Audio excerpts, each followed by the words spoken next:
Okay, hi everyone. My name is Kanav and I'm from India, and this is my response for the first peer-reviewed assignment, which goes as follows. The question is, should people with mental disabilities have the right to vote? State two arguments in favor and two arguments against. So I'm going to refer to the definition of the right to vote by looking at Protocol 1 Article 3 of the ECHR, which is the European Convention on Human Rights. And this Protocol 1 Article 3 protects the right to vote, and it goes as follows. The high contracting parties, which are the signatories to the convention, undertake to hold free elections at reasonable intervals by secret ballot under conditions which will ensure the free expression of the opinion of the people in the choice of the legislature. So what this basically says is that those entities, those states that have signed on to the ECHR and who are bound by Protocol 1 Article 3 need to ensure that free and fair elections are held at reasonable intervals by a secret ballot, and that the free expression of people should be upheld. You can refer to the text that's given in the course, which is written by Mr. Michael O'Boyle, to understand what this protocol talks about. I'm not going to spend too much time explaining this because I want to get straight to the point. So let me start by mentioning the arguments in favor of allowing people with mental disabilities from voting. So I'm going to start by citing a case, which is the case of Alajos Kiss versus the state of Hungary, which came before the European Court of Human Rights in 2010, in which the judgment was as follows. The judgment unanimously found that denying this individual, Alajos Kiss, who suffered from manic depression, denying him the right to vote was violative of Article 3 Protocol 1, and I'll explain why. So Mr. Kiss suffered from manic depression and was placed under partial guardianship.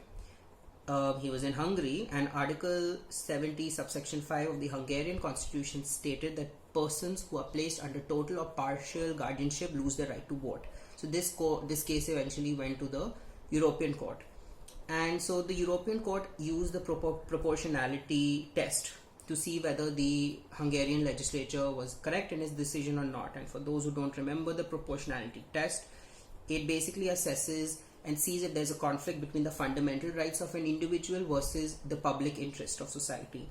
In this situation, it found that the judgment by the Hungarian legislature failed the proportionality test. It also looked at the margin of appreciation. Now, usually the margin of appreciation is pretty wide. We also studied about the subsidiary principle. But in this case, it found that by restricting the fundamental rights of a vulnerable group, which is a group of people with mental illnesses who have already suffered considerable discrimination in the past, the margin of appreciation is going to be narrow. Why? Because people who are mentally ill experience historical prejudice which has long-lasting consequences. And by denying them the right to vote, you increase their social exclusion. In other words, by denying them the right to have a free voice and denying them the right to cast their vote and vote for an elected representative who could represent their interests, by denying them this right, you further their prejudice and also entail what the judgment said was in legislative stereotyping. So this was one example, one case where people with disabilities, with mental disabilities were granted the right to vote. Let's move on to the second case. This is relatively easy. I found this on Inclusion Europe. It stated, I gave a very interesting example. It stated that people with intellectual disabilities have the right to be accommodated so that they're able to make independent decisions. And here it says that it's the onus of the state to ensure that people with disabilities are allowed or accommodated to vote. So they've given a couple of examples. So one example is ensuring that the political manifesto is in easy to read language, right? Another suggestion was providing assistance during voting. I can give a third example. Suppose somebody suffers from schizophrenia, where they experience delusions and hallucinations. One suggestion would be to use pictures instead of text, right? Or maybe using videos to reach out to people with intellectual disabilities. So it basically argues that these are people who are capable of voting. You need to accommodate them. So these are the two arguments in favor. So now let's look at the two arguments against. So the first argument against giving people with intellectual disabilities the right to vote comes from the same case that I mentioned before, Alajos case versus the state of Hungary. In the court's judgment, it also noticed that by denying people with intellectual disabilities the right to vote, states are actually pursuing a legitimate aim. And that legitimate aim is to only ensure that certain citizens capable of assessing the consequences of their decisions and making conscious and judicious decisions are able to vote and participate in public affairs.